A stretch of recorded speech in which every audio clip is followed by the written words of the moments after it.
Hello everyone, welcome to all on our YouTube channel Math Idea by Seema Sharma.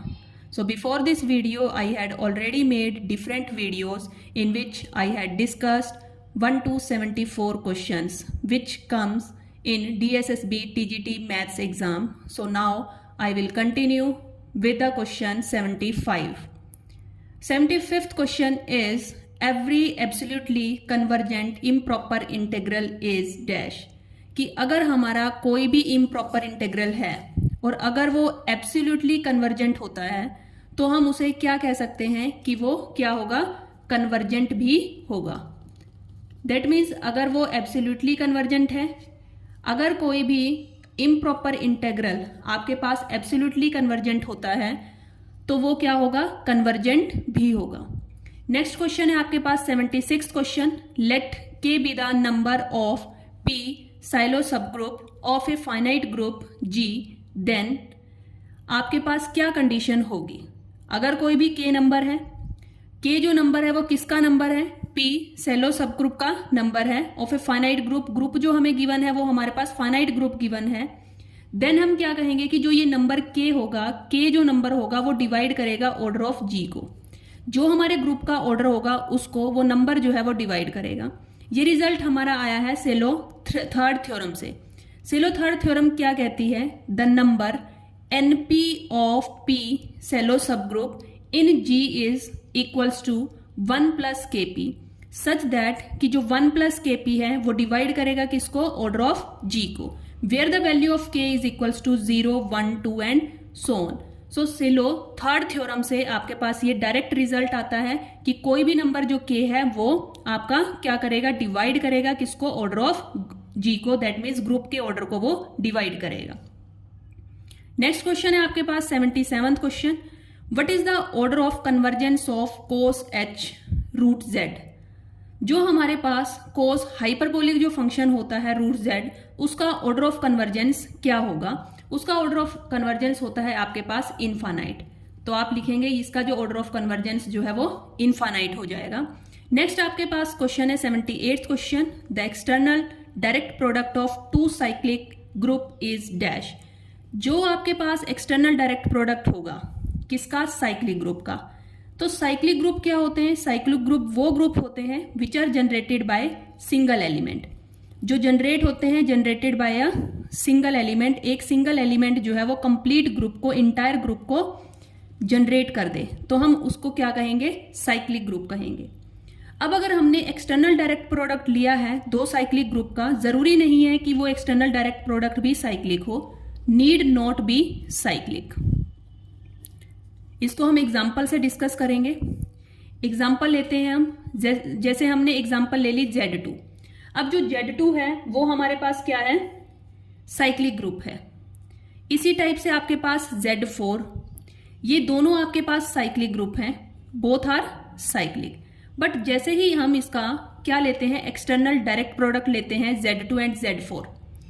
Z2 and Z4 का जैसे ही हमने क्या लिया, external direct product लिया, तो ये आपके पास क्या आएगा, नॉट साइक्लिक। ये साइक्लिक नहीं होगा, एबिलियन हो जाएगा, एबिलियन हो जाएगा ये एक्सटर्नल डायरेक्ट प्रोडक्ट, लेकिन ये साइक्लिक नहीं होगा। अब नेक्स्ट आपके पास आता है Z2 एंड Z3। अब ये अगर हम देखें Z2 भी साइक्लिक है, Z3 भी साइक्लिक है, बोथ आर साइक्लिक। अगर हम इसका क्या लेते हैं, एक्सटर्नल डायरेक्ट प्रोडक्ट लेते हैं, तो ये आपके पास क्या बनेगा, Z6 बन जाएगा। Z6 means integer modulo 6, integer modulo 6 बन गया आपके पास। अब जैसे ही ये Z6 बनता है, अब ये जो है आपके पास ये क्या होगा, साइक्लिक हो जाएगा, इज साइक्लिक। मीन्स अगर हम एक्सटर्नल डायरेक्ट प्रोडक्ट लेते हैं टू साइक्लिक ग्रुप का, तो जरूरी नहीं है कि वो साइक्लिक हो भी सकता है और वो नहीं भी हो सकता। जैसे हमने एक एग्जांपल ली जिसमें ये दोनों आपके पास ग्रुप्स जो थे वो साइक्लिक थे, Z2 भी साइक्लिक है, Z4 भी साइक्लिक है, लेकिन उनका जैसे ही हम एक्सटर्नल डायरेक्ट प्रोडक्ट करते हैं वो हमारे पास साइक्लिक नहीं आता है, एबिलियन आ जाता है लेकिन साइक्लिक नहीं आता है।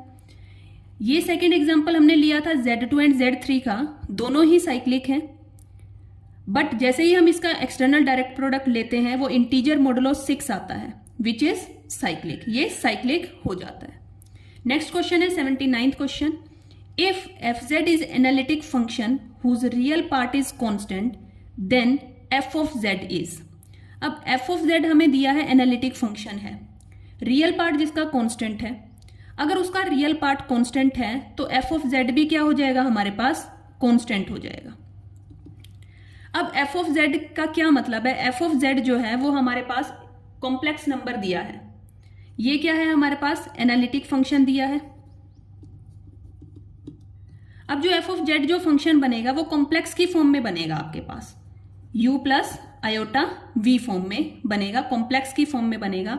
अगर इसका जो रियल पार्ट है, अगर इसका रियल पार्ट जो है वो कांस्टेंट हो जाता है या इसका जो इमेजिनरी पार्ट है वो कांस्टेंट हो जाता है,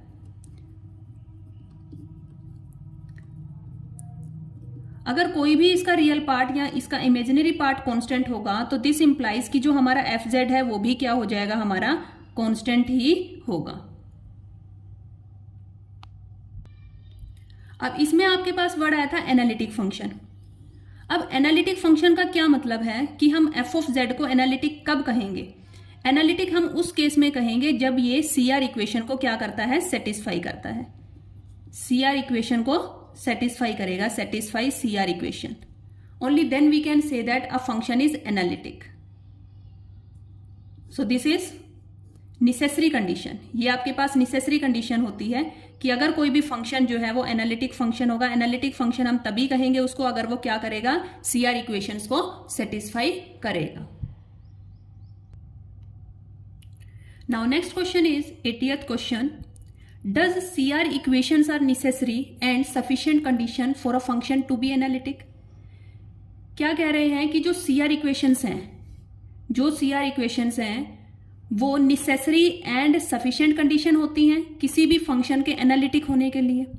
तो जो CR इक्वेशंस हैं वो जस्ट और जस्ट नेसेसरी कंडीशंस तो हैं बट वो सफिशिएंट कंडीशन नहीं है। मीन्स अगर आपके पास ये आता है कि the function to be analytic, कि फंक्शन के एनालिटिक होने के लिए जो नेसेसरी कंडीशन है वो तो आपके पास CR इक्वेशंस हैं, लेकिन आपके पास CR इक्वेशंस को सफिशिएंट कंडीशन नहीं कह सकते हम। देखो जो सफिशिएंट कंडीशन हमारे पास आएगी वो क्या आएगी, देखो necessary and sufficient condition for the function to be analytic is the 4 partial derivative of its real and imaginary parts, कि जो भी आपके पास फंक्शन होगा, फंक्शन में आपके पास रियल पार्ट भी होगा और इमेजिनरी पार्ट भी होगा। अब जैसे हमने कोई भी फंक्शन लिया है f of z, तो वो ले लिया हमने u प्लस में आयोटा भी लिया, तो ये रियल पार्ट है u आपके पास, और ये आपके पास क्या है, इमेजिनरी पार्ट है।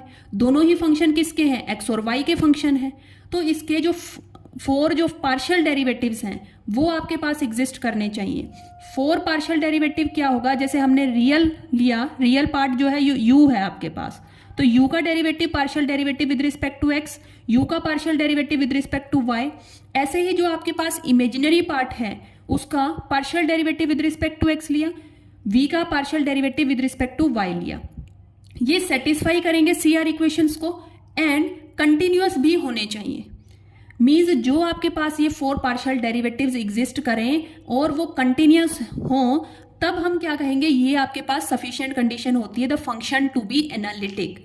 जो CR इक्वेशंस हैं वो जस्ट आपके पास नेसेसरी कंडीशंस हैं फंक्शंस के एनालिटिक बनने के लिए। अब जो आपके पास CR इक्वेशंस क्या होती हैं, CR इक्वेशन क्या है, अगर हमने रियल पार्ट लिया है उसका derivative with respect to x किया, partial derivative with respect to x, तो वो किसके बराबर हो जाएगा, v ऑफ y के बराबर होगा।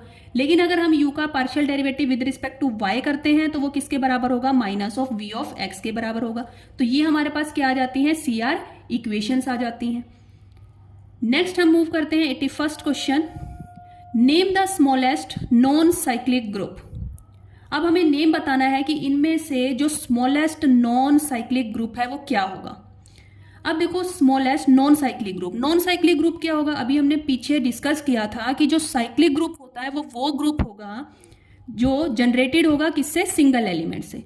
मींस अगर किसी ग्रुप को एक सिंगल एलिमेंट जनरेट कर पा रहा है तो हम उसे क्या कह देंगे, साइक्लिक ग्रुप। बट अब इसमें हमारे पास क्या है, नॉन साइक्लिक ग्रुप है। नॉन साइक्लिक ग्रुप कौन से होंगे, group which is not generated by single element, जो सिंगल एलिमेंट से जनरेट ना हो, तो उस ग्रुप को हम क्या कहेंगे, नॉन साइक्लिक ग्रुप। अब आपके पास है abelian group, abelian group of P order. P order means prime order. अगर कोई भी ग्रुप आपके पास प्राइम ऑर्डर का ग्रुप है तो वो आपके पास क्या होगा, साइक्लिक होगा। ठीक है, अब आपके पास नेक्स्ट आ जाता है आपके पास मैट्रिक्स ग्रुप। अब मैट्रिक्स ग्रुप जो होते हैं वो आपके पास क्या होते हैं, साइक्लिक होंगे या फिर वो नॉन साइक्लिक होंगे। जो आपके पास मैट्रिक्स ग्रुप होगा वो आपके पास साइक्लिक भी हो सकता है, नॉन साइक्लिक भी हो सकता है। वो डिपेंड करता है कि उस ग्रुप का ऑर्डर क्या है, उस ग्रुप की प्रॉपर्टीज क्या है, या वो स्पेसिफिक ग्रुप कौन सा है। नेक्स्ट आ जाता है आपके पास Q8 ग्रुप। अब जो Q8 ग्रुप है इसका ऑर्डर क्या है, आपके पास 8 है। नेक्स्ट आपके पास आता है K4 ग्रुप। K4 ग्रुप जो है वो आपके पास क्या है, क्लाइंस 4 ग्रुप है। अब ये वाला जो ग्रुप होगा ये आपके पास क्या होगा, नॉन साइक्लिक ग्रुप होगा ऑफ ऑर्डर 4। ये आपके पास क्या है, ऑर्डर 4 का ग्रुप है। दैट मीन्स ये आपके पास क्या हो जाएगा, स्मॉलेस्ट नॉन साइक्लिक ग्रुप। जो आपके पास ये Q8 ग्रुप है, क्वाटरनेरियन ग्रुप जो होगा, क्वाटरनेरियन जो ग्रुप है ये भी आपके पास क्या होगा, नॉन साइक्लिक ही होगा। बट इसका जो ऑर्डर है वो आपके पास है 8, लेकिन उन्होंने क्या बोला है कि स्मॉलेस्ट होना चाहिए। तो स्मॉलेस्ट आपके पास क्या आ जाएगा, क्लाइंस 4 ग्रुप जो है वो आपके पास स्मॉलेस्ट नॉन साइक्लिक ग्रुप आएगा। Next question is 82nd question. An integral function attains every finite value with at most one possible exception. ये आपके पास डायरेक्ट थ्योरम है कि जो इंटीग्रल फंक्शन है वो अटेन करेगा every finite value with at most one possible exception, कि एक पॉसिबल एक्सेप्शन रहेगी और वो अटेन कर लेगा फाइनाइट वैल्यू को। तो ये आपके पास कौन सी थ्योरम होती है, ये होती है आपके पास पिकार्ड्स थ्योरम। ये डायरेक्ट रिजल्ट है आपके पास पिकार्ड्स थ्योरम का। नेक्स्ट आपके पास है next question 83rd question is find the number of elements of order 100 of Z200, कि 100 ऑर्डर के कितने एलिमेंट्स होंगे आपके पास Z200 ग्रुप में। अब आपके पास अब जो इसमें डिजायर्ड ऑर्डर है हमारे पास, डिजायर्ड ऑर्डर जो है वो हमारे पास है 100। तो आप इसको डायरेक्टली फाइंड आउट कर सकते हैं 5D से। 5D से आप फाइंड आउट करेंगे 5D, दैट मीन्स आप क्या फाइंड आउट करेंगे 500। अब आपके पास 100 के जो प्राइम फैक्टराइजेशन होते हैं वो क्या होंगे, 2 5 ज़ा 10, 225। तो आपके पास क्या आ जाएगा 5 5 ज़ा 25, 5 1 ज़ा 5, so 2 raise to power 2 into 5 raise to power 2। ये आपके पास डायरेक्ट इसकी प्राइम फैक्टराइजेशन आ गई। अब इसको डायरेक्ट निकालने का 500 निकालने का मेथड क्या होता है, जो प्राइम फैक्टराइजेशन हुई है वो आप 5 स्क्वायर निकालेंगे इंटू 5 2 स्क्वायर निकालेंगे। अब ये स्क्वायर निकालेंगे 5 रेज टू पावर 2 और एक पावर हम कम कर देंगे, इसी टाइप से 2 की पावर 2 माइनस 2 की पावर 1। 5 5 ज़ा 25, 25 माइनस 5 इज 20 इंटू 2 2 ज़ा 4, 4 माइनस 2 इज 2, 4 माइनस 2 इज 2 आ जाएगा आपके पास। तो आपके पास आंसर क्या आएगा 40। तो ये आपके पास जो डिजायर्ड एलिमेंट का ऑर्डर, आपको डिजायर्ड ऑर्डर निकालना था वो आपके पास 100 था। 100 की आपने क्या ली, प्राइम फैक्टराइजेशन ली। ये आपके पास फिर मेथड होता है कि आप क्या करेंगे, जो प्राइम फैक्टराइजेशन आई है, जैसे 5 का स्क्वायर आया है तो 5 स्क्वायर माइनस में 5 raise to power 1, 2 square minus 2 raise to power 1। तो ये आपके पास मल्टीप्लाई करेंगे तो आपके पास क्या आ जाएगा 40 is your answer. So move on next question. Next is let S is the set of all 2 into 2 real symmetric matrix, then dimension of S is। अगर आपके पास रियल सिमेट्रिक मैट्रिक्स है, रियल सिमेट्रिक मैट्रिक्स है तो इसके पास और ये जो है 2 इंटू 2 आपके पास क्या दिया है, n, दैट मीन्स ऑर्डर दिया है। अब रियल सिमेट्रिक मैट्रिक्स का मेथड क्या होता है आपके पास, डायरेक्ट फॉर्मूला है इसमें, n इंटू में n प्लस 1/2 करेंगे आप। अगर ऐसा आपके पास सेट दिया है रियल सिमेट्रिक मैट्रिक्स में, तो डायमेंशन ऑफ एस अगर हमें निकालनी है तो आपके पास क्या होता है, डायरेक्ट फॉर्मूला होता है डायमेंशन ऑफ एस निकालने के लिए n इंटू एन प्लस 1/2। तो आप क्या करेंगे, 2 इंटू में 2 प्लस 1/2, तो ये आपके पास 2 से 2 कैंसिल आउट हो जाएगा, 2 प्लस में 1, तो 3 जो है वो आपके पास क्या आ जाएंगी, डायमेंशन ऑफ एस आ जाएंगी। इसी टाइप से अगर आपके पास स्क्यू सिमेट्रिक दिया है, स्क्यू सिमेट्रिक गिवन है, उस केस में आपको डायमेंशन निकालनी है, तो स्क्यू सिमेट्रिक के केस में जो डायमेंशन ऑफ m होंगी उसका फॉर्मूला होता है n इंटू एन माइनस 1/2। अब इसमें n क्या गिवन है आपके पास, 4 गिवन है, तो आप यहाँ पर डायरेक्ट फॉर्मूला में वैल्यू जो है वो सब्सटीट्यूट करेंगे, 4 इंटू 4 माइनस 1/2, तो ये आपके पास क्या आ जाएगा, 2 into 3, that means 6 is your answer. In this way, you can directly find the answer by using the formula. So friends, if you like this video, then please share this video with your friends also, and also like, share and subscribe this channel. Thank you friends.